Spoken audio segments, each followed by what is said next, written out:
Hello and welcome to another episode of Power On Podcast Portable. How is everyone doing out there? My name is Sushi B and I'm one of your hosts, and of course with me is someone whose opinion I know you can trust. And if you can't, it's at least worth listening to. Hey! The co-host here, Taylor, better known as Murugar553. I don't know if I'm better known as Murugaru553. I think people know me better as Taylor. Nah, that's probably true. Yeah, probably. Just Murugaru553. Your channel's still Murugar553 though. That is true. Anyways. How are you doing? Yeah, I'm doing good. Just, I guess, a word to the listeners there. We have not done this in months, so if we are rusty, apologies in advance there. So yeah, it's like riding a bike, though. I think we'll be a little rusty at the start, and then we'll be soaring like eagles by the end. Well, for somebody who can't ride a bike, I don't know if that's a good thing or not. Well, I'm just gonna throw you off the deep end and make me swim. Give you a tricycle. That should work. So, there we go. That worked. But no, I'm doing good. How are you doing? As usual, it's a busy life, but I am glad that we're doing this. It did take a long time. That is, I would put about 90% on me. We did talk about doing this particular game for quite a while. We were playing, and I took a break for various reasons. Ended up finishing it just recently, and I am glad we're going to get it done, though. Still, always good to do one of these recordings. Exactly. So, yeah, no, I'm looking forward to talking about this game because I love this game. Well, it's a very, very well liked and cherished game from its time. I think for a lot of people. I'd hope despite so. the difficulty. Well, and we'll definitely get into that as it goes along. But do you want to introduce the game? I mean, it Sure. is in the title, so no. It's not like anyways, it's we should say it at the right. at least. Today we're looking at Castlevania 3: Dracula's Curse for the NES or the Famicom. What was the Famicom name? Because I know that Akuma Jo no Densetsu or something. Okay. Yes. Yeah. So the Legend of Dracula's Castle. So right. Like I didn't know that was the title of it. Mm-hmm. Before I had purchased, because I got it off the Virtual Console. Because this is the Japanese Virtual Console, right? Correct. I still have my Japanese Wii. Right. So I didn't ever buy it while I was still in Japan, and when I would ever look at stuff, I never put it in my head that I should figure out what the name was. Mm-hmm. And I seen it and I was like, what is this? Why, and it never dawned on me when I was looking at it that the opening or the title screen is pretty much the same as the US one. And I was just like, what the hell is this? And it wasn't until, I don't think it was until I came back that I actually had bought it. Or, very late during my stay in Japan. And I was just like, why did I not know this earlier? So, I don't know. I had been pressing to play this game for this, or, to talk about this for a while, I think, hadn't I? If not this game, at least one of the early NES games. I don't know if you were dead set on it having to be Castlevania 3. I know you have the first Castlevania as well, so I think you were just more gearing towards you wanted to do a classic Castlevania game. And I'll be honest, I'm not a big fan of the later iterations of the series, starting from Symphony of the Night onward. Just not quite. It just doesn't. I love Rondo of Blood. 3, 1. I love 2 as well. It's just those games to me are a lot more enjoyable than the later iterations, and I know that's weird for me to say that about 2, but I did get through 2 as a kid, so Taylor likes punishment, because, obviously the newer part of the franchise is, generally speaking, a little bit more on the easier side versus the classic games. The skill level there to play either is different. It's not quite the same. Right. And that's not to take away from those other games. I just don't. It's just not what I like. Mm-hmm. But anyways, we're talking about Castlevania 3 today. So just quickly, I guess, it sounds as though you had some sort of history with this game prior to repurchasing it on Virtual Console? Yes and no. This was one of those other games that came from the library's library of video games. Right. And I remember checking this out every so often. I was not very good at this game as a kid. And how I got introduced to the series in general was with Castlevania 1 from my grandmother. She had it in her basement. I don't know if it was because one of my, just how like the age variance between my mother and some of her, well, I guess, some of my aunts and uncles, some of them were just decades younger than her, and they were still living there, and they would have this NES system, and there was Blaster Master and Castlevania 1, and Castlevania 1 was, I loved going there and playing Castlevania 1 and being like, ooh, this is fun, because it was in the basement, it was kind of scary going down there and stuff as a kid, and from that, I had seen Castlevania 3, and I would check it out from time to time from the library, and I did horrible. Like, I will be honest, as a kid, I could not get through, the clock tower. Mm-hmm. It's pretty early on. Well, right. It's one of those forks in the road that you go, it's like the second stage. Right. I couldn't get through it, so I was like, yeah, fuck this, I'm just gonna go the other way. Returning it. Well, no. I didn't return it. I would just go the other branching way, and so I would go that other branching way. And I think the farthest I ever got was the stage where you would actually fight Alucard. Right. Stage 5. Right. And I never could get to Alucard. I would always die on that stage. Ugh. And I was just like, oh, and that was it. So, as a kid, I had only played, 5 stages of it. So probably about a third of what the game is. Yeah. Because Dracula's Castle is pretty lengthy comparatively. Yeah. So, and, you got a few levels afterward, from Alucard to the castle. But I loved it. I just loved the environments, the music of it.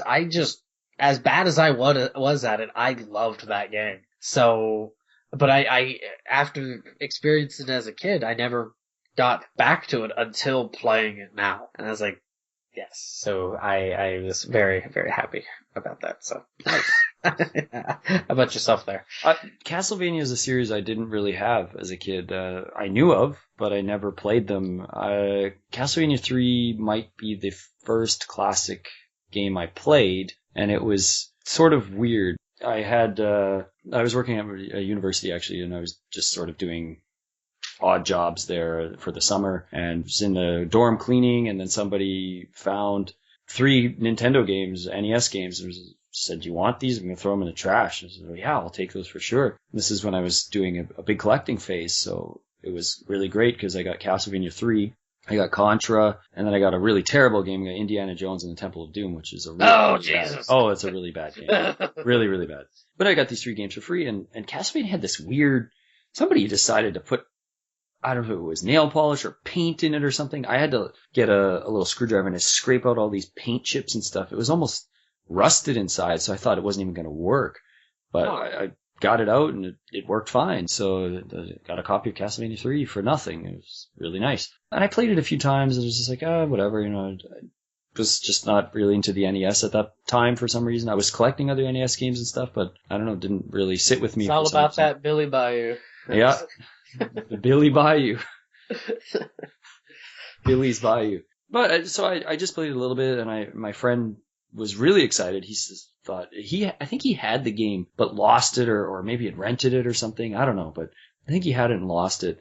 And then I got a copy, and he really wanted to borrow it to him, and I watched him play it a little bit here and there, and he was pretty good at it. He beat Dracula fairly easily and stuff. I thought, he's pretty good at this, but I just never went back to it.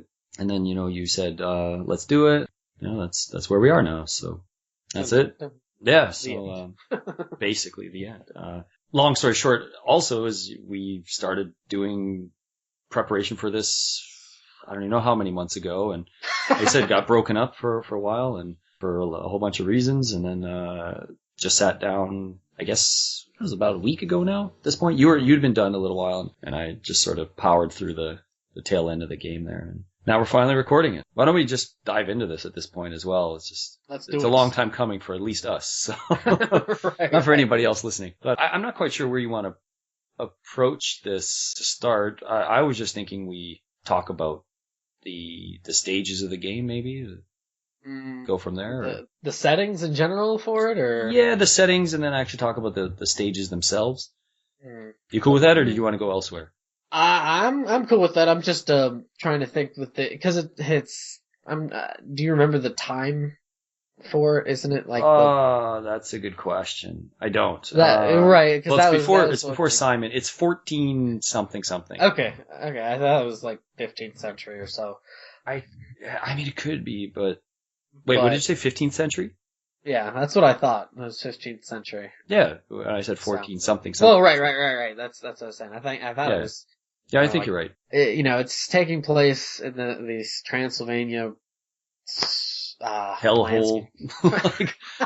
Once Dracula takes over, it's become right. a horrible place. He does not do what Dr. Doom does. He pretty much runs. He doesn't everything. take care of his citizens while being a complete asshole. He's just a complete asshole. Right. And and things are not looking pretty. They're looking grim. Yeah, and it's a very desperate times. People, this is how at least the origin story that we're first fed with before later games.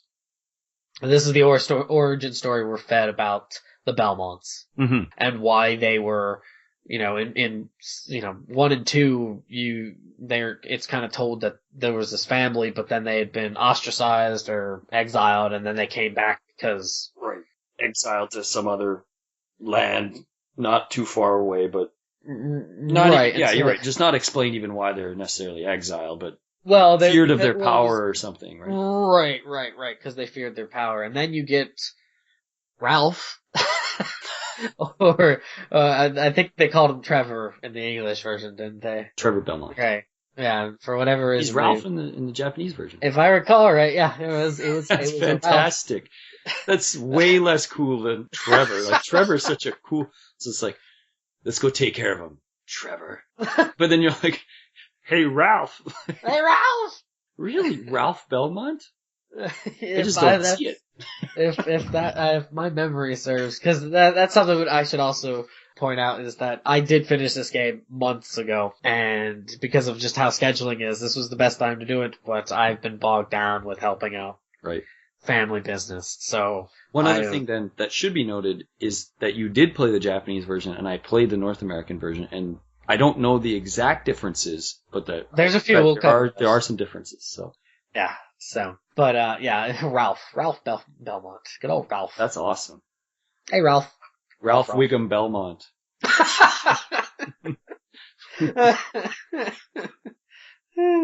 Goodness, you can imagine. My whip is bent.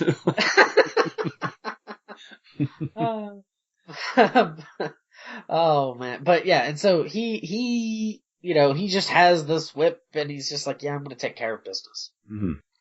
You control him, and you take care of business with that badass opening sequence of him at the gravestone there. Right, I don't think it's ever mentioned what it is or why, but pretty cool opening sequence for an NES. But they changed that. They changed the sprite of that, I think, too. Isn't it like a woman in the North American one, or? I don't remember. I think it's a cross. Oh wait, maybe it's a cross, but it has more things, so it doesn't look quite like a cross. Like a cross. It has some sort of foliage on it or something. I don't remember. I don't really remember, but they tweaked some sprites here and there. Right. It's all about that lightning. That's right. Lightning's still there. So, and then you're like, yeah, and then do it. You go right into it, and you start off in this decrepit town, right. for lack of, the town does not look good. It's kind of. It's the precursor to Silent Hill. This town's seen better days. Yeah, and this is where the first difference in the North American and Japanese version comes up, is that enemies in the Japanese version deal the same amount of damage. So if they are, if they do 2 damage in stage 1, they're going to do 2 damage throughout the whole game. Right. Where in the US version it does what? It picks up progressively as you get deeper into the game. Right. So those particular enemies do. So you're fighting some cheesy skeleton at the beginning who throws a bone and it does 2 damage. Later on, it's going to do 4 damage. Yeah, So incrementally progressively gets to max of 4. I'm not going to probably say anything more than I presume that the North American version is considered more challenging than the I think that's the consensus, I'm sure. Right. But that's also one of the other differences we'll tackle later on. But you start in the this town, and what makes this game really cool is that, as mentioned before, the branches, the path forks. So when you beat stage 1, you have the option of going to the clock tower or saying, yeah, we're not going that way, and just go to the Mad Forest, I think is... Right. Don't you have to do the clock tower? Is that not... You can bypass it? You can bypass it, yes. Okay, I just do that stage, so I like that stage, so I don't ever bypass it. It's a nifty stage because, you have the clock tower, it's got fantastic music, yeah, and you ascend up to fight a fairly easy boss. I mean, the first 2 bosses are pretty... Like, if you're going to the clock tower, are really easy. They're not... You should not be dying on them, we'll say. Well, if you've taken some punishment up all the way, you might die, but...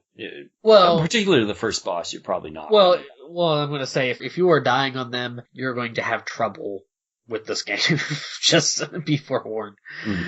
But, after you beat that boss in the clock tower, rewarded. Right, you're rewarded, and this is what is different from the other, previous 2 Castlevania games, is that you can opt to take a cohort with you, or a companion with you. Right. And in this case, it's Grant. Grant Dynasty or something. He's got like a cheesy... He's Grant Dynasty. The nasty guy. The pirate. Why do they just call him Grant the Pirate? And the cool thing is that the companions play differently. Right. And he's able to climb walls. He's basically Spider-Man. Now, the thing is that he's basically with knives. Basically, but with Spider-Man with knives. And basically Spider-Man and Deadpool. And I think he does jump. Doesn't he jump? He jumps a little bit higher, but I don't think his progression forward is quite as pronounced, as much as Trevor is. I think he just sort of has a heightened jump, and it's almost got a hang time to it. Like he descends. He doesn't descend as fast, it feels. Well, I honestly never used him, but I think in the North American one he's even more nerfed, because in the Japanese one he throws the daggers. Throws the knives, yeah. Or, knives. Well, daggers. In the North American one he doesn't, he just kind of pokes, doesn't he? He just has this very short-ranged attack, and I think he can pick up items, but I don't know how many. I think he can pick up daggers to throw, but I don't know if he can... I don't think he can pick up the holy water and that sort of stuff. I think he might be limited to daggers. I'm not sure. I don't use him for very much. I think he might also be able to get the stopwatch. Maybe I'm wrong about that one. You're probably right. I think, except for one character, I think they all can get the stopwatch. But yeah, I don't know. He is not a companion I like to use. Some people don't mind him, particularly with the Japanese version, from what I've heard, but because he can actually throw the damn things. Right. But I just don't like to use him. Just doesn't have the range. I mean. Right. And so you go to there, and then you actually descend back down the clock tower. So you go through this stage, which isn't like horrid, but of course you have those lovely Medusa heads that pop up. Right. So, you will die if you fall off screen, kind of thing. Right. And then you have to go back down it, which actually going back down, it's a breeze. It's really, really easy, I think. And then you continue on to the Mad Forest. So, like, if you had selected going the other branch first, you have a short portion that you have to go through, and then you go through the forest. Or you go through this longer section with the clock tower, and then you're right at the forest. And And because you don't fight a boss, your health carries over as is, if I recall. I don't know because I took the clock towers. So, well, I mean, yeah, there's certain levels that it seems like if you're not fighting a boss, your health, as it is, will carry over to the next portion of the game. Mm-hmm. So that's something to be careful of. Right. And then you go through this forest. Those. Right. I love the forest with the owls and stuff. I like the owls, but they can be a bit of a pain. True. I just love how it looks. Mm-hmm. You know, you got that, and you got this mist effect going on. The mist effect is cool, yeah. And it's fantastic. I love it. And then you got a swamp. I'm gonna start running through because I don't want to do too much talking about it. Right. Well, the swamp that I'm just looking. I've actually pulled up a list of the names here because they're kind of specific. It's like the murky marsh of morbid morons or something. Jeez. Supposedly, at least the murky marsh, at least. Yeah. That stage is not. I don't recall that being all that hard. I mean, no, but you sink, those... which can be right. damning at times if you fall in a pit and you're thinking, oh, I can get out, but then something's attacking you, so you're trying to get out. But that can be not so fun. But right, I don't remember it being really bad. The toads are a bit obnoxious. Yeah, but I find it more when you're descending into the cavern or the caves that it's a little bit more frustrating because there's things blocking your way, there's bats flying through, and it's not a fun time. No. But and for the forest and the swamp, there's bosses there depending on which way you go. This is another kind of fork thing. Mm-hmm. Like if you go through the forest and you fight the boss, you have the Cyclops. Right. But he comes up a few times, I think. He does. He comes up later on as well. The Cyclops isn't so bad. He's really, once you learn how to kind of bait him into chasing you down, you can wail on his stupid eyeball. And then there you actually get another character, which is Sylvia, I think, or Sylvia. Sypha, I think, or something. It's a very different. It's a weird. Sypha or Sypha. This is another difference because in the North American version, it's not alluded to that it's a female because the question even says, "Will you take him with you?" Oh, yeah. So there's a bit of a translation issue there. Right. But I know at the end of the game, it's pretty cea that it's a female. Right. How, later games right allude to this game. But she's a magic user. She's not a very good, jumper, but she's able to get different magic spells, and there's some of them that you can use to, quote unquote, break the game. Right. But, there's an ice spell where you do have to be careful because if you freeze, if you freeze projectiles, the projectiles will still hurt you. Right. But, she freezes them. She's got a lightning bolt attack. Those orbs. Yeah. Probably the most powerful weapon in the game is those orbs. The water orb things. Right. That's, yeah. She's basically got a flamethrower. That's what I was thinking of. I don't know why I thought lightning bolt. Flamethrower, where, I got a flamethrower thing, and then maybe I was thinking of the lightning bolt with those little orbs for some reason. I think she has a lightning attack, doesn't she? I didn't use her this time, so I don't remember. I think she has a lightning attack. Anyway, for sure she has the flamethrower thing and the orbs. The ice. And the ice. And the orbs, if you do it, one of those critical hits will... Oof, that takes down bosses pretty good. Right. So, while the game can be difficult, once you really start to break it down, you will start stomping pretty hard. Right. Her basic attack is just a stick. Yeah. But some players are extremely good with her. They've got the timing down. And because her stick it sort of protects the upper portion of her body. Whereas Grant sort of has just, as you said, he just kind of has a little swipe move.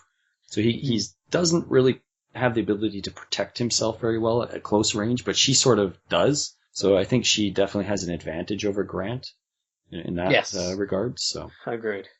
So, and then because you go that path to get her, you have to do the sunken ship. Right. Or the ghost ship, not the ghost ship. But the ghost ship. And I hate that place. Like, I do not like That's that another one place. I don't remember having too horrible a time with. I don't even know which route I took. I remember doing the ghost ships, so I don't know what the heck route I did. That's what's fun about the game, is that you have so many different routes. So you could go a few different ways. But you were saying, I'm sorry. No, that's just, I don't You remember don't, it being too horrible. Like, I think the worst guys in that part of those guys with the rapiers that are holding their skulls. really? Well, just, they can throw off your timing at times. Like, they're not overly hard or anything. They do have a fairly long range to them. So if you're trying to use somebody with short range, they can beat you up pretty good. Not so bad with Trevor if you've got the long whip, but Right. I remember the odd time them kind of pissing me off. There's other enemies that are worse in the game, but I do remember just being careless, basically, and just being like, yeah, there it is again. There's my buddy, kind of thing. But yeah, if you opt to go through that murky marsh of Mordor or whatever the hell that the title was for that, Right, you fight the bats. The bats the bat. boss. Yeah, the bad And boss. he's really, really easy. Right. So easy. Once you hit him a few times, he'll start breaking Not quite up. Castlevania 1 easy, but Well, yeah, but he's still. if you miss one of those bats, I mean, they can be a bit of a pest boss, but shouldn't be really grating on you. Kind of as you said before, if that boss is giving you a lot of trouble, you're going to be in some trouble for the rest of the Right, game. because these are the first few bosses, and it's really That's even a mid boss, I think, at a later yeah. stage. I guess at that point, yeah, and it's really not the difficulty hasn't really shown itself yet, and that was something that was surprising to me playing through it this time, because as a kid, I thought, oh, I remember getting past that bat and then thinking, man, I'm in this I'm in the zone. well, not even in the zone, but I felt like I was close to the end, because you get to the next stage, which is this underground kind of cavern thing where these teardrops are breaking up blocks and stuff. Acid drops or something. Right. And I'm thinking, oh, I gotta be pretty close, right? Because in Castlevania 1, I remember getting to that same place in Castlevania 1, and then, looking at it, it's, Frankenstein's the boss of that stage, and that was really close to the end. Right. This is probably about the halfway point. Right. Well, I think I'm just looking here. Level 6 has 3 different routes you can go. Right. It sounds like we might have gone the same route with the underground catacomb area. I did, yeah. Again, I don't recall this being really, really frustrating, but I don't remember enjoying it that much, but because maybe the spike of the difficulty starts to pick up at this range, so. Yeah, I actually, when I was playing through it, I didn't have too much of an issue until right after this, and the catacombs thing wasn't so bad, and because I had beaten Castlevania 1 shortly before convincing you that we should do this for the podcast, right. You get to the boss, and the boss fights exactly like he did with Castlevania 1's first form. Mm-hmm. And I was like, sweet, this is so easy. Right. Well, you can just say what boss it is. Well, yeah, it's Alucard. Right. And so and I was just well, like, that's stage 5. It's so easy. Mm-hmm. Yeah, Alucard's pretty easy. And once you beat him, you can opt to have him come with you or keep whoever's with you. I took him along because he is probably the cheat code for this game, because he's able to turn into a bat and fly around, and that makes stages a lot easier. Right. At certain sections, he's not somebody you want to use a lot, because he has this fireball attack that you level it up and it's a little bit better, but it still kind of sucks. And he doesn't super weak. Right, it's weak, and he doesn't use it on the stairs. Oh, that's right. Yeah, he can't. It's weird. Can't swing that cape on the stairs, I guess. Right. Alucard's also a big target. He's a lot bigger than the other characters. He often gets damaged a lot easier, especially on stairs. Yeah, because he's defenseless and he's a bigger target, right? Yeah, it's funny when you transfer him to Trevor, it just He's just like this midget compared to him almost. He's so much smaller. Yeah, there's like a third of a growth there between. It's that Trevor. growth spurt. Right.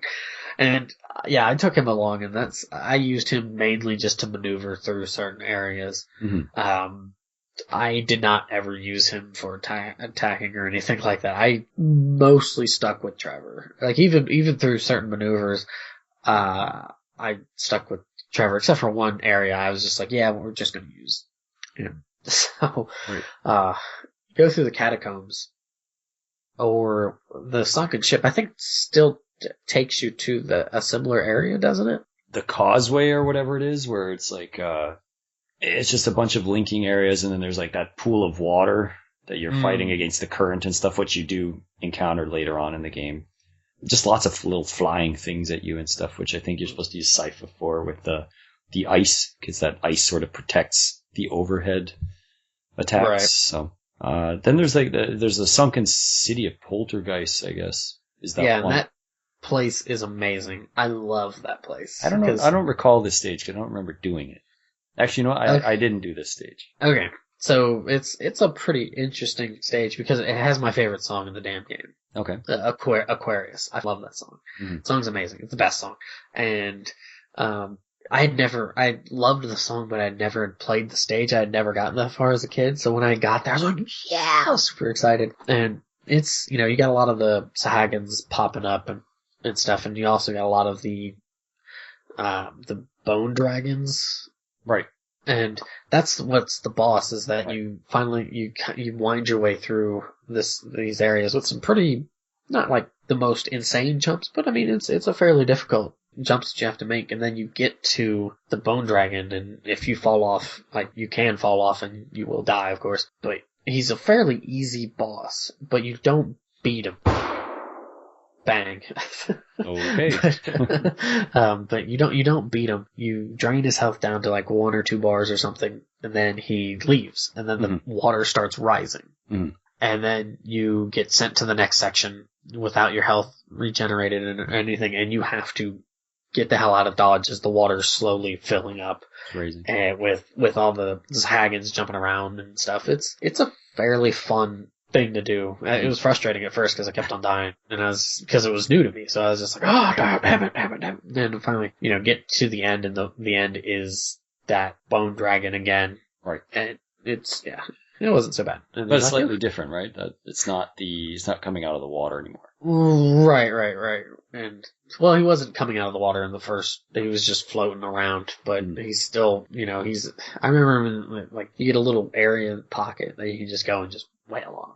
It's fairly easy. I think he still retains that health, so you only have to hit him like a couple times, but it wasn't so bad. Then you get through that and go on your merry way to Castle Dracula. Right. Which, depending on the route you take, from what I understand, because I took the cliff side, which is the pain in the ass side, which is like supposedly much harder than the courtyard. I've not tried the courtyard side before. I've always gone the cliff side, and the cliff side is not my friend at all. That's the way I went too. Yeah, I don't do well with it. And that's what's cool is that you have 2 different ways to go through it, and where the court side has there's a section where you're going down, and the wall is shifting, and you have to keep time with it. Mm-hmm. You're talking about when the bricks are falling? No. Like, how like the wall, like it's scrolling upward. Like, so in both instances, I see. Okay. In both different ways, like one will be scrolling continuously upward, and the other one's continuously scrolling downward. The upward one is a huge pain in the ass. I would imagine the downward one would be a bit easier to tolerate because you have things flying at you. You can drop to lower platforms quickly if you need to. Right. And you have these things that are doing chunks of your health away, and you're just like, oh. But as you said, Cliffside has that wonderful block dropping. Right. Which just sucks. It's just... I think if you can learn the pattern, it's not probably horrible, but it's time consuming if you're using Trevor. Was doing it, and I don't even know how many times I tried it. I'd rather not even remember. But you get to that point where you're just like, screw it, I'll just use Alucard and fly up. And you're probably going to get hit by a block or 2 potentially, as long as you hit the button to turn back into the back quickly, you'll be fine kind of thing. But that part's it just takes so long. And then, I don't know what it was, but once you get past that part, you go up that little staircase and then there's... spiders! Yeah, and the spiders were always just nailing me. I don't know what it was. I felt like I'd knock them out, and then within 2 seconds there would be another one that would catch me on the stairs kind of thing, or just enough to take health down that would be my undoing as I got near the end of the stage kind of thing.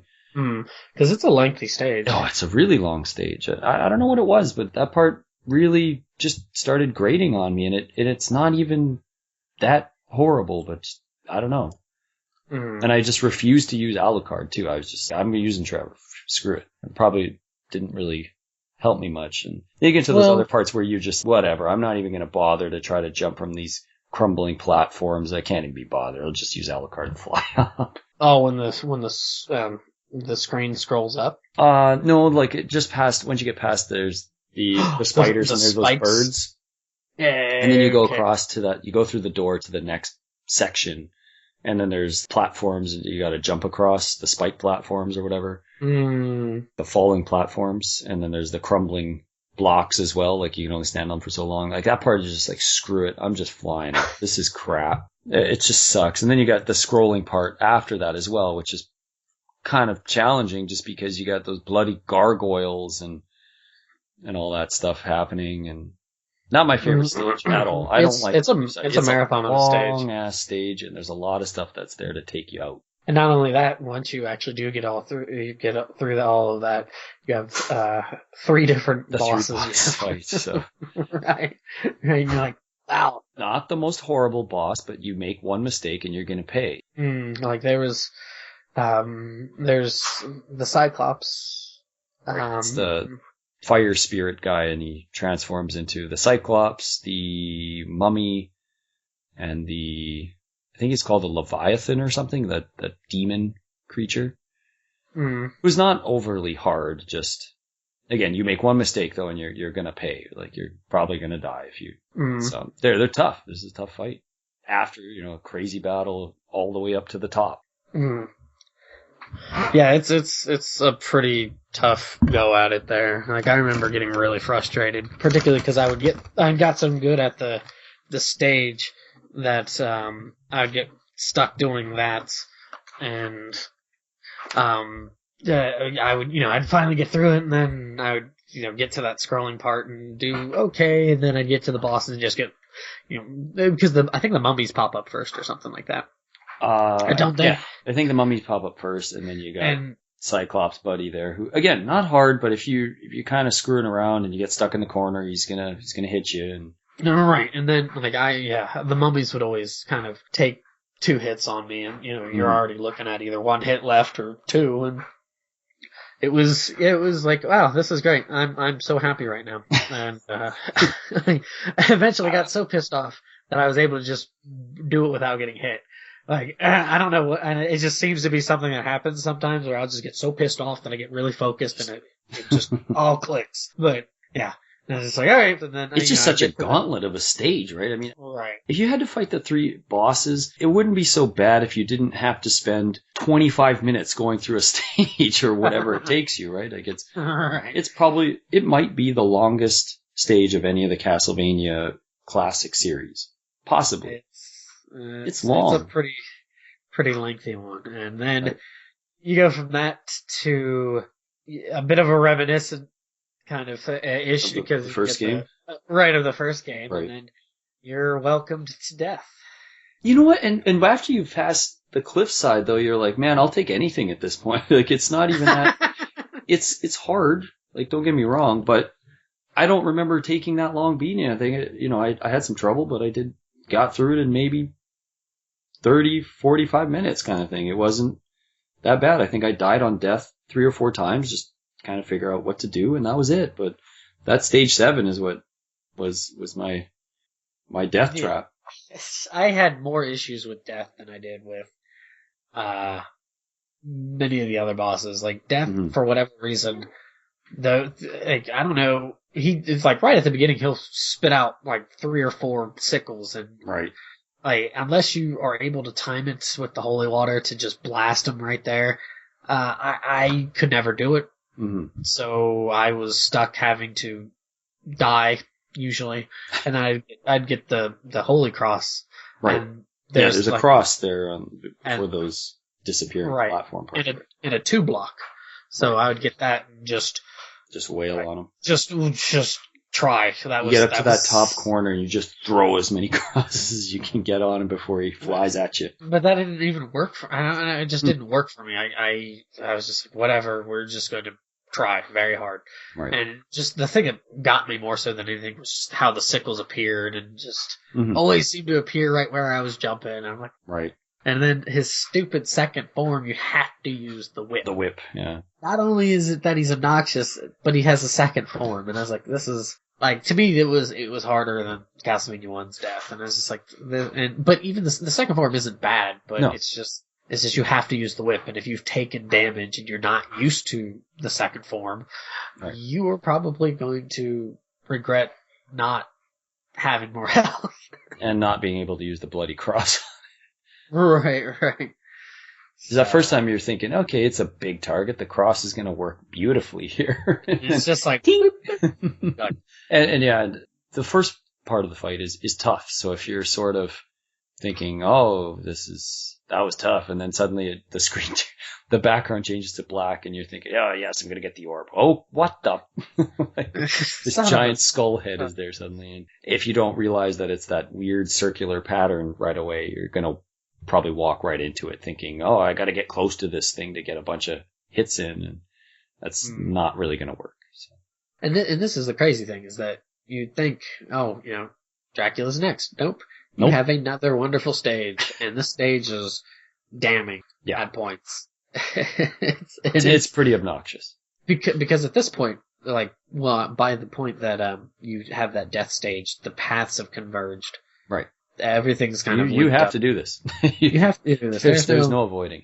Right. And it is quite obnoxious. Like, you have another kind of, it's not quite scrolling, but it's like shifting upward. It is the sort of scrolling upward thing again, but it's not as bad as the one in stage 7, because you don't have the gargoyles and crap. Right. Like you don't have that. Whatever you encounter is just those orb things, which are whatever, you can get past those, and a few skeletons. It's not that horrible. Well, I'm not saying that it's horrible, but what it does is that it's timely. Mm-hmm.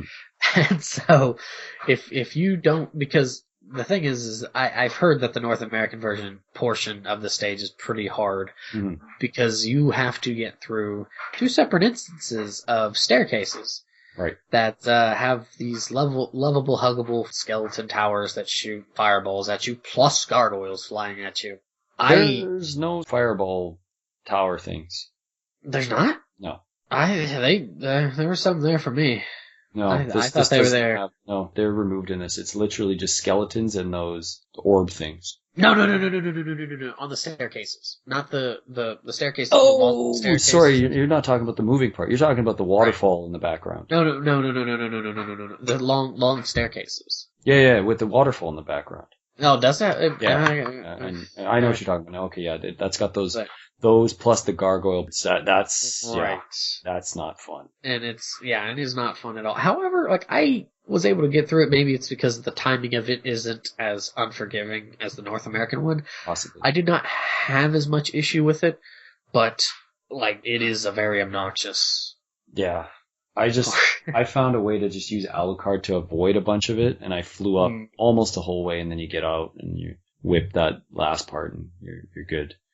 It's not fun. No, that's not a very fun part for sure. Then you get to past that scrolling part, and then you get another fantastic part with that current, that water that's dropping, and you've got to fight the current kind of thing, and even with Alucard, it's still kind of like, It can be really obnoxious. Because not only that, but if you die against the boss, this is where you start. Yep. And you're just like, with Alucard, because there's a little hole you can just fly through and just get through it. That's the best way to do it. And Right. the thing is that there's a little, I don't know if it's for the North American version as well, but there's a little trick that you can do where when you turn him into a bat, when you do it at just the right time, it'll actually kill the ravens. You can do that. And I got good at that because of that part, because there's like two of them, isn't there? Right. There is two. There's one that's right when you come in. So as soon as you turn into a bat and you try to fly up, that raven comes down to hit you. But then there's one to the left of that as well that comes up and it starts its pattern to come at you. And that's why you can time it where you can fall right on top of them and they both die right away. And plus that, on these currents, there's the Sahagins popping up and right. Doing that part with Trevor sucks so bad. Oh yeah, I was able to get through it once with like only getting hit once, which was good for me. But because there's a cross at the end of that, because how it works is that it's 2 levels. And you start at the bottom level, and what they designed is that you're supposed to go from the right to the left, hop up, and then go from left to the right on the upper portion. Right. And on the far left, there's the Holy Cross, and I was like, yes, I have it. And then I got through all that, and I still ended up losing to the boss. Oh yeah, me too. The cross actually isn't that helpful on the boss. I mean, it can be, but I found that just trying to whip this boss was a lot better. And it's the doppelganger. Right. So if you can spam. Trevor, if you're Alucard, it would be Alucard, and that sort of thing. And you don't want that thing to be Alucard. Is it pretty tough as Alucard? Well, it's just the fireball is a lot faster than yours even. I don't know how much damage it does because I didn't get hit by it, but I don't know. I had a tough time with this boss. I was trying my best not to spam it with the transformation trick. Transformation trick. Well, basically what you can do is as Trevor, you can stand in front of it. When it jumps up at you from the lower platform, you can hit the transformation so it'll transform into what other character you have, and then you can quickly transform back into Trevor, and you can usually get a hit or two in while it's in transformation. Because the screen freezes, but it sort of takes a moment before they transform, you transform first, kind of thing. So another thing you can do is you told me about that. Well, you told me the other thing about yes and no, I guess, right? I know, I'm just saying. But you told me how about you can jump to those top platforms and then you know the timing of when they're going to miss. Like you can see the distance that they can't make. Right. When the doppelganger is Trevor. The thing is, when they're going to jump up to the platform where you are, if you push select and transform, it actually makes them fall straight down. So they fall into this sort of pit type area, and then you can jump over and protect yourself. But it does take some timing. I didn't do that. Yeah, I did not. That's how I ended up beating it eventually. I needed it. It was a tough boss for me. It was tough for me too. Like I just got it down to a pattern where I would.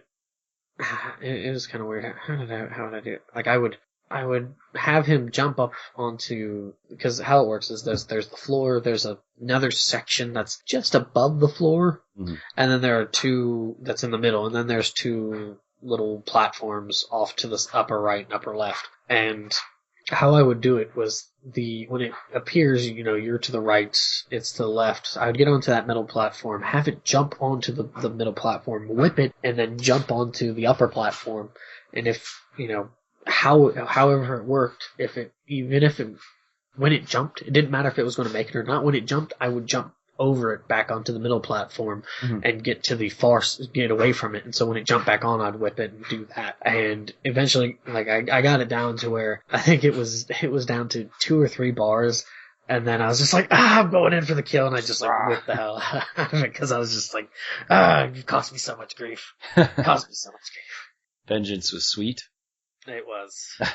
It was so delicious. Yeah, I had some time on that boss, and just before told you I'd finished the game, I just down one day and I think it still took me 2 hours to just get through that whole stage 9 and then the final stage as well. But just saying, I'm doing this no matter what kind of thing. Like if I'm doing this right till the morning and I got to go to work in 10 minutes, I don't care. I'm doing this kind of thing. Thankfully, that wasn't the case. But you just get into that funk sometimes too, right? Even when these old games, sometimes you might have some skills in them. Castlevania is just not one of those games I'm good at. It's just not. I'm one of those guys that can spend like 8 hours trying to figure out how to do something. It's not my game. Contra, you give to me and I'm like, bam, I can do it. there's a method to Castlevania that I've just never been able to figure out. And I enjoy Castlevania. I like Castlevania, but it's just not in my brain. It's just not programmable. And that leads us to that last stage. And that last stage, oh boy.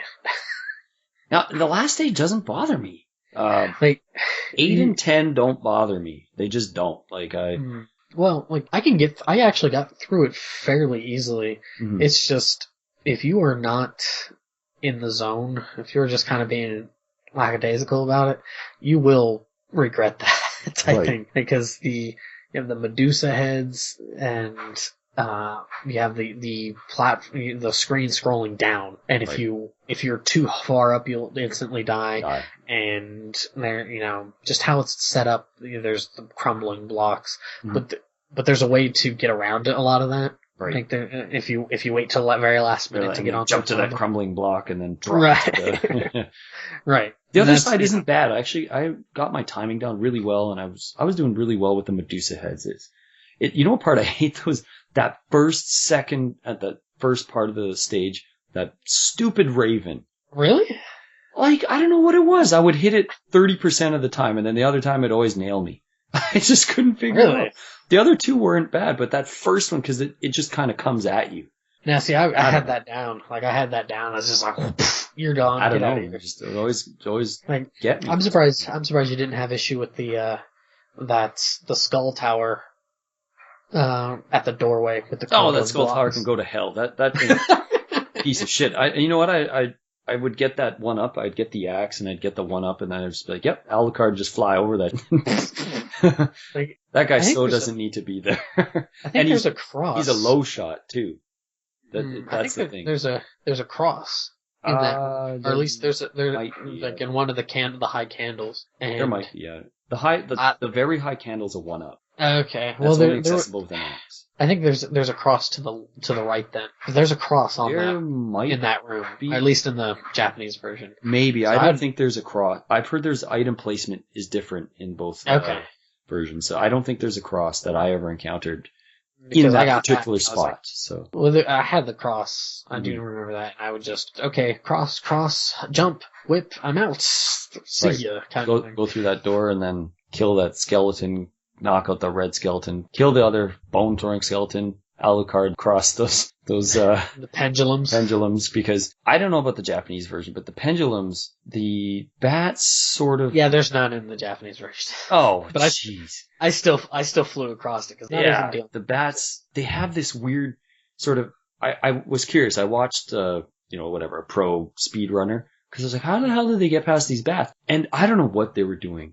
But they have it so that whatever this guy did, the bats were in the perfect spot that you could whip them. But normally when I did it, I don't know if it's because my timing was off coming up the stairs or what, there was this weird glitch that on the second pendulum, you couldn't avoid the bat basically. Unless, basically, the way, its position, you could whip at it and it would never hit it.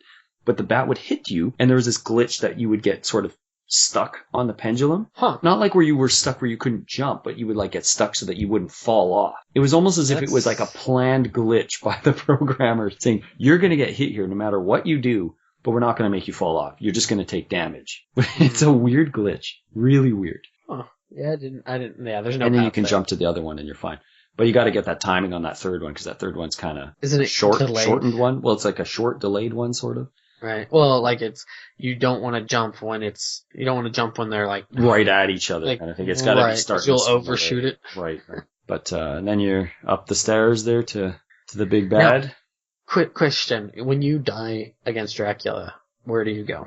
All the way back to that door. That's just after that bone tower. So the spider and the skeleton door. So that's where you end up when you die. Yeah. Yeesh. So in Dracula, you get to start back at the stairs to Dracula. Right, at the stairs. So the Japanese version's a lot easier. A lot easier, even. Yeah, in certain aspects, yeah. And what makes it also easier is this last portion. With Dracula, you have 3 different forms. Right. And the first form is a fairly... it's a weird one, because he brings up these pillars of fire, and you're, trying to figure out, okay, where am I supposed to go with this? Eventually I got it down, but it's a weird... it really seems like it wouldn't be that hard especially if you see somebody do it.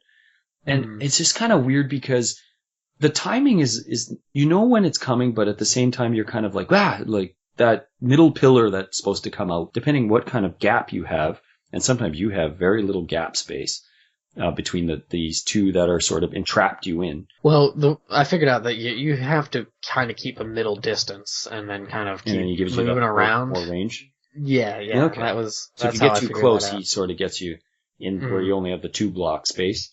And then you're not guaranteed to get it, but you're high percentage getting hit. Yeah. Right. The first form is not bad, though. I mean, and the second form is much easier even. It's this weird, nightmarish Legion type creature thing with puking on you, basically, like spitting blood or whatever it is. But it's really easy. I mean, if you have the cross, you can just throw I will say this, though. Don't sit in either corner. It does have like a weird sort of pattern thing, but it's almost as if the computer knows that you're in the corner, though, and it'll just come at you in the corner and hit you. Really? I never had that issue. Yeah, so you kind of want to make sure you pass through the middle once in a while and go past the blood that's dropping because it'll confuse it so that it'll sort of stay in the middle.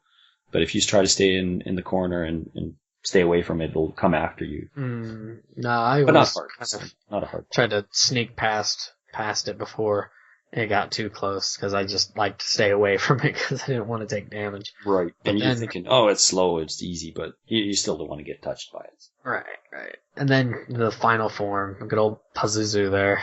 Right. So you have like this, winged bird deity kind of look. Head thing. Yeah. And what makes this triply obnoxious, even with the Japanese one, is that you have 2 blocks come up and serve as moving platforms. You're supposed to ride into oblivion, basically. Right. You have to ride into to smack this thing in the head. Right. Now, I mean, with the cross, it helps. You can throw the cross and stuff, but the thing that makes it hard, especially, not especially, but particularly for the North American version, is that this asshole has 2 hands outreached there that shoot lasers. Right. And the Japanese one, the lasers aren't bad. They're pretty lame, to be honest. They're pretty avoidable. English one, or North American one, not so They target you. They target you pretty well. As I would say, they target you. And they can break apart. They actually, sometimes they do go in a straight line, especially if you're on a platform and it's about to shoot at you. It'll shoot at you in a straight line. But if you're in a corner or something, they'll sort of shoot at you, but they might break apart a bit. So that that's dickish. Yeah. So I died a few times on that because it would break apart and just like 1 or 2 would break out of that formation, so you'd get kind of hit by them. But you do have a saving grace. And that saving grace is you get the bloody axe and you get like 30 hearts, so you can just spam the shit out of all 3 forms if you want.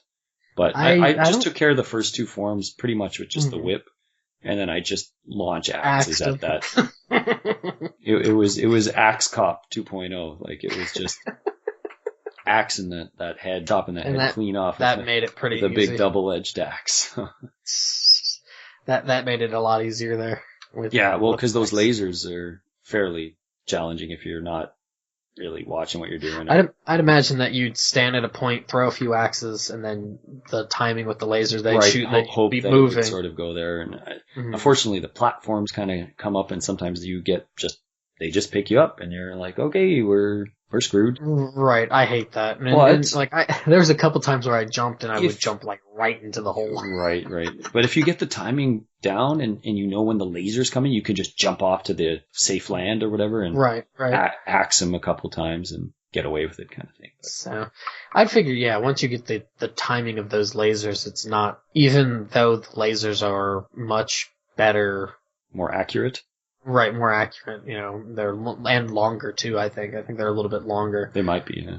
That, even despite that, that handicap, once you get the timing down for it, it shouldn't be a thing. Particularly, as you say, if you have the axe, do you get the axe drop right before him, or do you have to carry that?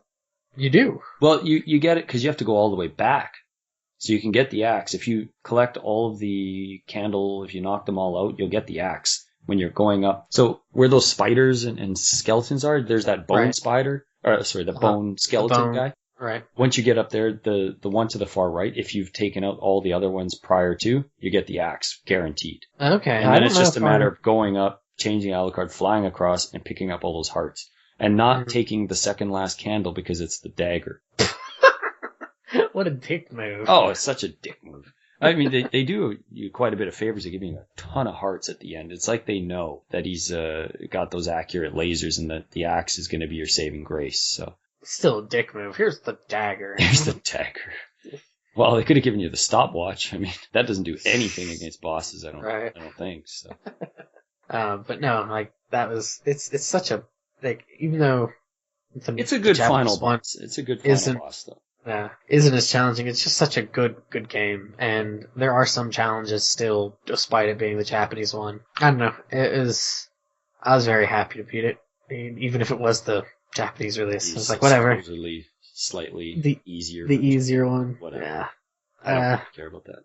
Yeah. But, it was just, I don't know, I really love the game, and something else that should be noted is that there is a sound chip in the Japanese version that, to me, makes the music sound better. Mm-hmm. Like, I just love that sound chip that they used, and if anybody hasn't listened to it, listen to the Famicom version of the Castlevania 3's music, as well as the NES version, so you can get an idea of the differences, because there's a couple songs on the NES that sound, I think, a little bit better than maybe the Famicom ones, but like Aquarius sounds fucking phenomenal on the Famicom version, and it's like just the music all around. I love the it's a pretty solid soundtrack. There's only a couple of tracks that are a little bit throwaway, but for the most part, it's pretty solid. Yeah. So that underground or the cliffside, that one can go to hell. The stage and the music, I don't really. Yeah, the Catacombs is pretty shitty too, but that's actually probably the worst song. It's worse than the Cliffside. The Cliffside is just so ingrained in my brain though from having to play it that dun dun dun dun dun dun. Dun, dun, dun, dun, dun. And then it's like, dun, dun, dun, dun. Like that. It's just like, yep, you can go to hell. Yeah, that was, I hate it. But no, like, yeah, even some of the latter, like the ones after that, like the death stage, I remember being pretty solid. Yeah, no, I love the first stage. You know, the intro music is really good, and the clock tower is good. We said, right? Clock tower, yeah. Yeah, the Mad Forest. It's solid. I like it's it. Good. I like it a lot. The swamp, not so much. But all of the Dracula fight themes are, except maybe the second form's kind of, but the first and third are good. Yeah. So, well, but we've got to do your favorite there. Oh boy, a little bit of 10 Degrees of Taylor. I had to, click away there because I did pull up a page because I couldn't remember all of the things I wanted to bring up here. And we're going to do, we could take the easier one and do the characters, but I'd like to do the bosses, actually. Okay. And I know we might not have faced all of the same bosses, so, if you didn't, we'd just pass kind of thing. Okay. So for this, why don't we go with, I was thinking we should go with difficulty. All right. And... aesthetic look. I was going to go with aesthetic look, but did you have another suggestion? I think that would be about it. I mean, the difficulty. I think difficulty definitely has to be in there. So okay, we'll go with difficulty and aesthetic look. All right. So why don't we start with we'll start with the Skull Knight. That's the first guy there you got to tackle in the village. So. With those two, I'd probably go shield and. Yeah, I'd see. That's right. There is a second one later on. Right, but I'd give him like a 5.5. Just like I like the look. I like the look of him, but that to me that's average, like a 5 like that. But like I like the look of him, but damn, is he easy. The second one can be a bit of a jerk because he does have those flying bones. Mm. The first one is ridiculously easy, and that's kind of a thing in Castlevania. For usually that first boss is something you can take care of without much sweat. So I'll go 6. I mean, I'll say this: I certainly like that as the first boss much more than the freaking bat from Yeah, the bats, just like, whatever. So, but with that said, why don't we go with the bats? There's the bats in this game that are a little bit different, I guess, right? Aesthetically different. Right. They do look a little bit different, but and they also, because you go against them a couple times. Yeah. I don't like the look of them as much. Like, I love the look of that. The cheesy sort of like, face on the... Right. Yeah, you can't even see the face on these ones, sort of. They're just sort of... I can't quite make it out. Like, I guess I see it, but... And they're not difficult. Like, even the second time when you go against, like, the catacombs, right? Is it in the catacombs? It's the underground...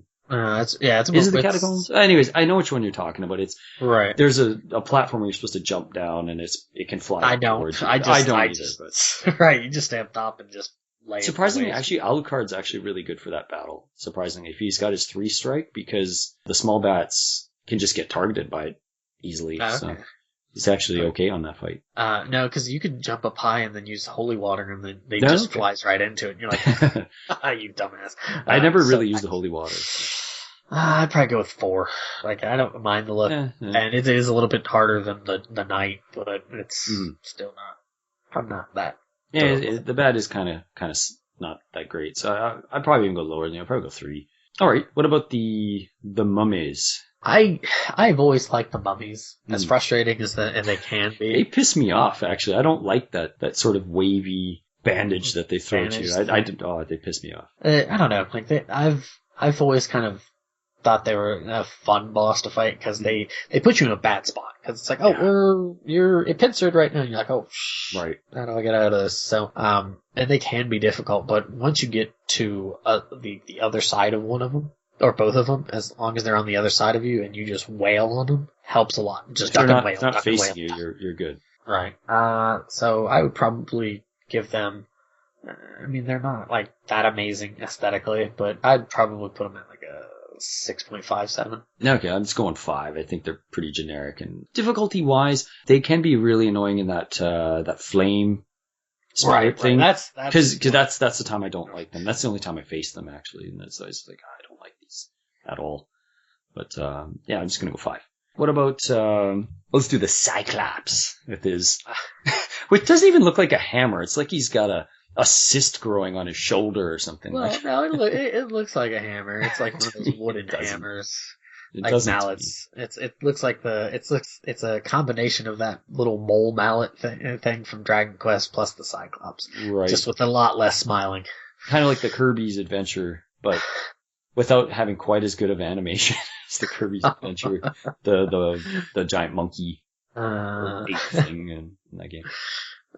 This guy's dopey looking too. He's just kind of like right, and he's not very. To me, he's not hard at all. Like, no, you can hop on this little platform and just stay away from him and just wait for him to come to you. Right.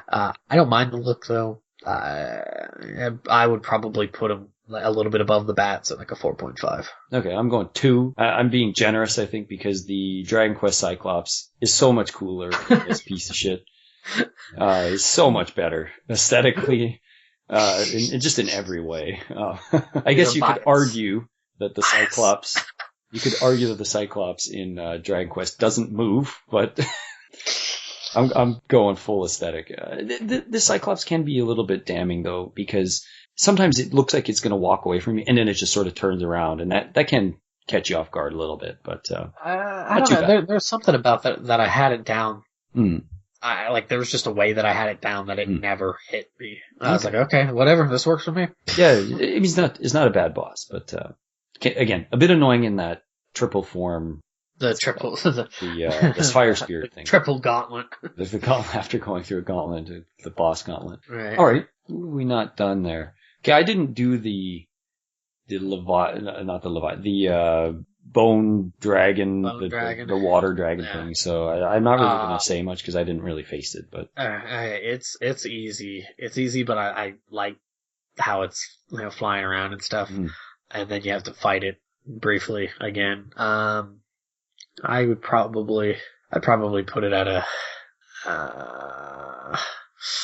But it like aesthetically isn't like it isn't quite like whoo, that's pretty Yeah, it's kind awesome. of boring So aesthetically. right, I'd probably put him at a 4, Hmm 4.5 as well. The first part kind of looks like the ones from Legend of Zelda 2.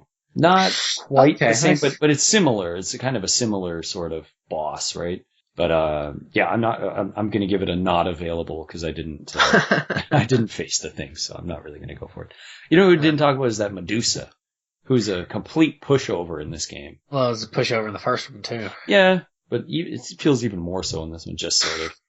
Just kind of walks out and then just like bam, bam, bam. Like bye. Well, yeah, it has a Sorry, thing. slithers out. I guess doesn't really Like I don't know. Like it doesn't have a thing where it shoots. It does, but I just kicked its ass so badly that it didn't even have a chance to. I remember having a little bit of issue with it. Okay, I didn't have. But I would probably put it at like probably a 5. I don't like the color scheme in for this particular one.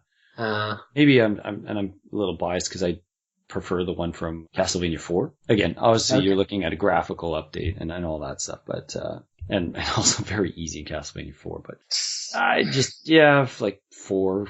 I'll go 4. Not much really there. So anything there you can think? Oh, the Leviathan. That's that demon-esque guy who jumps and stomps. Well, it's pretty much like the second form of Dracula from the first game. Okay, right. And he actually wasn't. There was something about him that made him really easy. Mm-hmm. Like the very first time, he appeared and then just killed me, and I was like, mother. What? Yeah. Because I was down to 1 health, so I didn't really have. But the second time I got to him, I whooped him. So I was like, oh, okay, because I just finished Castlevania 1, so I was like, oh, I know how to do this. Right. And yeah, I don't mind the look of him, but I don't know. And he's difficult because of the gauntlet more than anything, I feel. Right. You're just so tired at the point. Right. So get it over with. I would probably put him at a, because of it, and the look I think is kind of not really that aesthetic. I'd probably give him like a 6. Okay, I actually kind of like this boss. I'm going to go 7.5. The fireballs, yeah, they can cause you some grief. I think the stomping kind of puts you off a bit more because I don't think there's any other. Well, can the Frankenstein kind of freeze you with that? I didn't face the Frankenstein in a sense. I didn't face the Frankenstein. No, okay, so but I just the stomping can give you some trouble. But I like the look of the boss, so I'm going to go 7. All right, I guess we'll skip the Frankenstein then. I not really didn't encounter him. So, what about Death then? I do like. I don't like the second form as much. It looks kind of silly, but it's just a big floating head, basically. Right. Well, I don't think it looks silly. I think it looks okay. It's just. Well, it's just a big floating skull, and yeah, I don't know. I like him being that cloaked kind of I like scythe bearing asshole.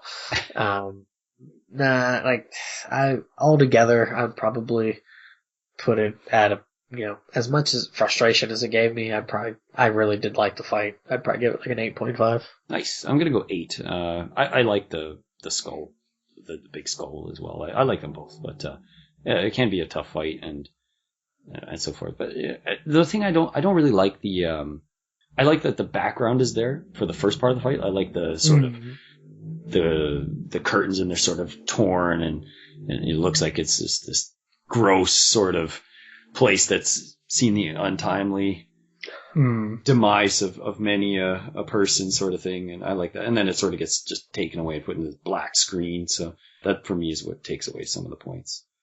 What about the doppelganger there? Doppelganger, because he was a bit difficult. Because he's just like a shade of purple there, if I remember. Like kind of like the doppelganger in Double Dragon 2, actually. Just sort of that purple hue, sort of. I would put it because it just it looks like a character, so it's not really. Right. They're not much there aesthetically, I guess. Right, or at least uniquely aesthetic. I'd probably give it like a 7. Okay, I'll go 6. Just as, again, there's not much to see there, but the transformation thing is kind of cool. How it turns into like a blob, and then sort of reforms itself, almost like a T-1000 type thing. That's what it does, sort of, right? Well, I didn't really transform, so I didn't. No, I didn't. I did. Yeah. That's kind of cool, but the fight's tough. So, and I don't really like the fight, so I guess it's taking away points for me. Mm. I guess we're kind of skipping the spirit helper characters as bosses. I mean, I guess we could, but did you want to say anything on them or? Well, yeah, Alucard's was just, that. Alucard looks weird though. He does. He looks goofy. He looks like I don't even know what. He's like bloated or something. I mean, I get it that they sort of are possessed or something, I suppose, is because I think they even allude to it. He's sort of like, oh, I lost my mind there or something, or right, something to that effect. He does not. Alucard doesn't say. I think Alucard says I had to test you or something, and then Grant is like a big monkey thing, like he. Right. And then he's sort of like, oh, what happened? He has no idea what happened to him or something. And itself, he's like a statue. She's right. Not even fighting. No, you get to fight that shitty Cyclops instead. Well, the Alucard, I'd probably give it like a 3. It wasn't hard at all. It was. No, it's super easy. And he looks like just a big bag of poop or something. Like he looks terrible. It's like he's his worst day. He gets one hell of a remake, like a remake there. He looks a lot better when you get him as your partner. He's just sort of like, oh, I've had too many potato chips, and like he's just like this big fat out of shape Dracula, basically. He's been down there too long eating Cheetos, like a lifetime supply of Cheetos. And then Grant's is easy, and he does look pretty ugly too. I would even give Grant worse. I think Grant looks like he gets a 2. Yeah. He's worse looking than Alucard. At least Alucard has something aesthetically, even though it looks stupid. You can at least appreciate that he has the mini bats, right? So, but and then we can't really comment obviously on Sifar. Yeah. So I guess that leaves us with Dracula then. All together. Yeah, I suppose you do all together. Yeah, I was gonna say the first form, I guess, is a bit bloated as well, isn't he? Yeah, but not nearly as doesn't bad. look as bad as Alucard. Alucard's looks very cartoonish. Like, that's it. That's what it is. He does. It's really weird. Right. It's just kind of out of place. Difficulty wise, I would probably put it at an altogether with just the different, because I like the Pazuzu look. I like that too. I think it looks cool. It's pretty cool. So that's what's going to help bump this up. It wasn't as difficult, but I did play the Japanese one. So, but that first form is pretty tricky. So I'd probably give him, he's right there with Death, 8.5. Oh, nice. I'm going to give the same score I gave Death, and that's 8. I like the first form. I like the third form. I don't mind the third form. It is. You mean the second form? Sorry, the second form. Yeah, the second form is fairly easy. But isn't that sort of a common theme for Dracula? Like if Dracula has more than one form, the second form is kind of easy. Or is it? Or the first form is kind of easy. I don't know. There's always a kind of easy form, I think, of Dracula, and it just happens to be the second form here. Yeah, I was about to say in the first one there was only 2 forms, and the second form was the Leviathan kind of thing, and that was the first time you're like, what do I do? That's more challenging than the first form, though, isn't it? It's easy when you do a certain thing. Mm-hmm. I'll say that. No. Like if you really close to him, like you have to stay close to him, and when he jumps really high, run under him. But like if you stay far away, he'll just shoot fireballs at you, and you don't want that. So, right. But yeah, I don't know. I love this game. If you've not played it in a while, play this game again. Yeah, it'll be a tricky one for sure. You're gonna have to go into it with your head on and expect a decent challenge if you have never played it, or B haven't maybe played it in a while. But it's a fun game, and you're gonna have to have that stick to it attitude, and you'll get through it and hopefully enjoy it all the way through. Exactly. And this is one of those good games too, where the ending is not the greatest, but you still feel somewhat satisfied by it, and it's just also that accomplishment of I beat it kind of thing. You do feel satisfied finishing this game. And because there's different branching paths and different companion characters, you get different endings and different ways to play through the game. Sure, you can find all kinds of tricks and if you're a speedrunner and all that stuff. And I kind of watched a little bit, and I usually am not that interested in that stuff, but I was just kind of curious. And few things and stuff. And Yeah, this is one of those games like this. The original Castlevania Ninja Gaiden games. I do like to watch speedruns of those, just because it's mighty impressive. They're like, yeah, whatever. These guys that are doing no damage and stuff is pretty crazy. Pretty cool. Right. I think there was something I saw too. Somebody was doing a pacifist Ninja Gaiden run or something. Yeah. I was just like, geez, yeah, I've seen that. That's I didn't see it. I just heard it and I was like, wow, that's frightening. pretty nuts. I mean, that's pretty crazy. So, but yeah, all right. Well, I guess we'll wrap it up there then. And it sounds like you've given your final thought, but do you have anything else you'd like to add? No, not really. Like, if you like the later iterations of Castlevania and stuff, but have never really tried the older games, do give them a try. You may not like them because of either how difficult they are or how, like, clunky the controls may feel, because you don't get to just jump around, you have that arched jump and stuff like that. It's just... Can't change direction. Right. It's just one of those, like, especially this one. It's just, I know a lot of people like the game, but I don't see tons of people talk about it. Mm-hmm. Usually when you bring up Castlevania, it's always the iconic first one and how well that, like, played out. Yeah. And then how bad the second one was. Right. But it seems like shuffled off. It does feel like that at times, because usually what happens is that people then talk about how amazing Super Castlevania was or something. Mm-hmm. And it's like, what about 3? 3 was amazing. I find it interesting you say that, because the people I know and that talk about Castlevania, 3 is the one for them. 3 is the benchmark for them.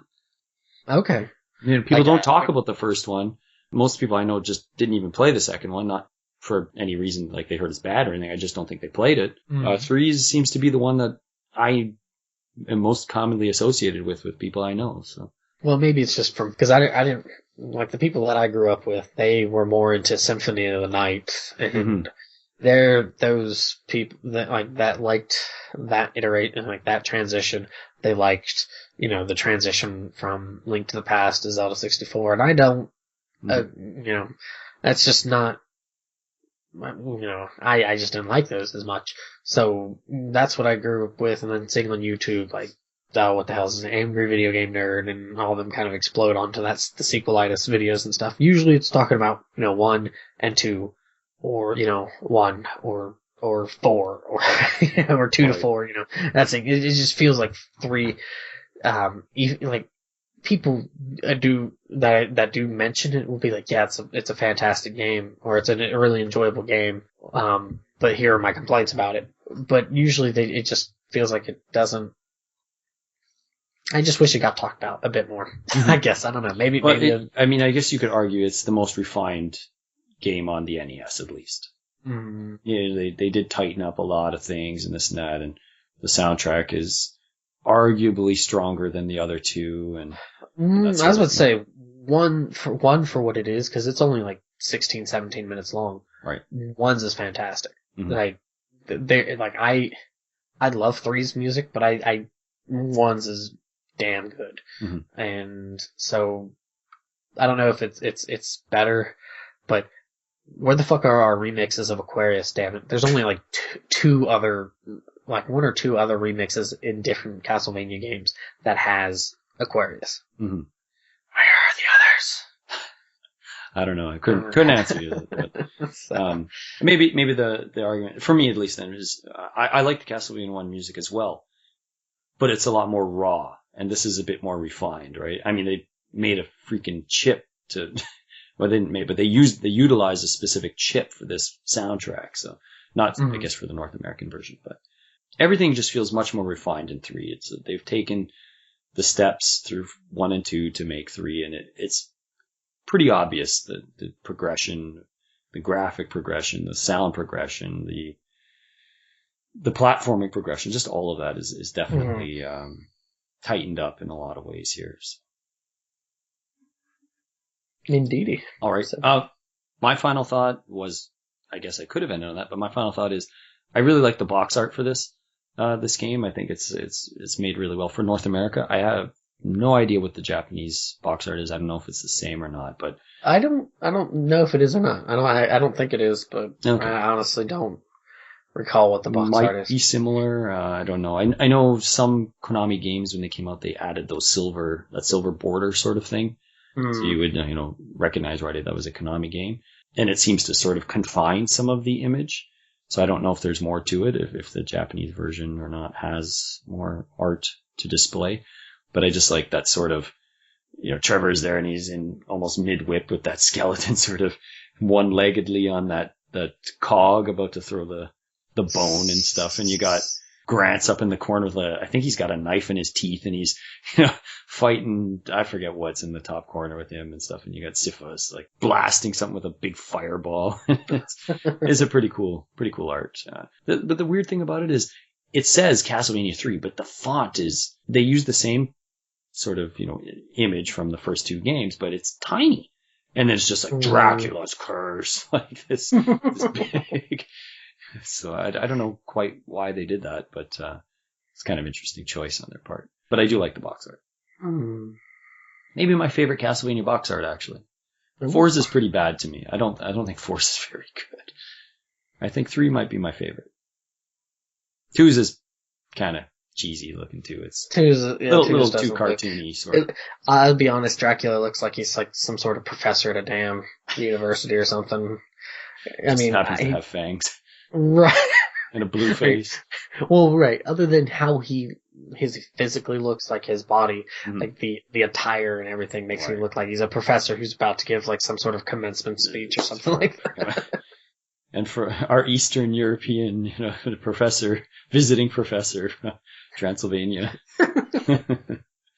One's got a pretty awesome image too, but I guess I just don't have the affinity of one in a lot of ways. But that image of of Dracula's face in the sky with that sort of twilight sort of star in his eye kind of thing is pretty cool. Pretty cool. That twinkle. Yeah, the twinkle. He's a little too happy to see you. All right. Well, that was my final thought. There was just on the box art for Castlevania 3. So that is our look at, once again, Castlevania 3, Dracula's Curse. We hope you enjoyed listening to our thoughts on the game, and would love to hear some of your thoughts if you've played the game or if you haven't and are willing to give it a crack. We hope you do. So for Taylor and for myself, we hope you'll enjoy our next incoming episode, whenever that may be, and we'll catch you next time.